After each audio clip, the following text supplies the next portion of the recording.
Hola y bienvenidos a Coibox. Hoy hablamos del widget, empezando por la parte de redes sociales, Facebook, Instagram, TikTok y YouTube.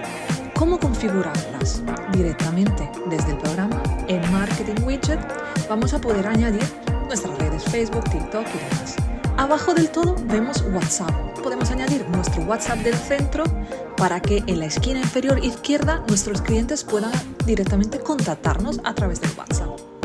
Seguimos con iniciar sesión. Para hacer login, el cliente podrá registrarse con Google, con Apple, con su perfil ya creado o a través de una nueva cuenta.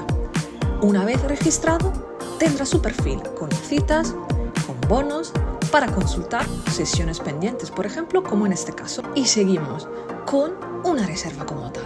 Pinchamos en un servicio a reservar, seguimos con reservar, cualquier profesional, elegimos fecha y hora y pagamos la señal o la reserva a través de tarjeta, Bizum o PayPal. En este caso, a través de Bizum, añadiendo el número de teléfono de nuestro cliente, continuando la compra. Y como veis, arriba, reserva realizada correctamente en verde. Para poder configurar el pago de la reserva o de la señal, vamos a Agenda, Ajustes a mano derecha. Es muy importante tener en cuenta que se puede configurar o el pago de la reserva o el pago seguro. No vamos a poder tener los dos a la vez, o incluso podemos decidir que el cliente no tendrá que pagar nada. Widget multidioma. Ahora nuestra web en español, inglés, portugués, italiano.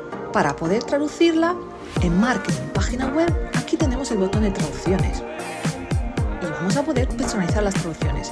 También desde configuración servicios vamos a poder traducir los servicios en el apartado online traducciones. Lo mismo con las categorías. En configuración categorías, editando una categoría podemos añadir traducciones. Más sencillo, imposible. Finalmente, también podemos implementar nuestro código de Google Analytics en Marketing Widget. Podemos pegar nuestro código en Analytics para tener informaciones sobre, por ejemplo, las visitas del widget.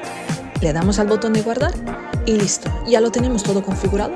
Podemos revisar que todo esté bien y luego copiar y pegar nuestros enlaces para facilitarlos a los clientes. Coibox, más sencillo, imposible. Hasta la próxima cita.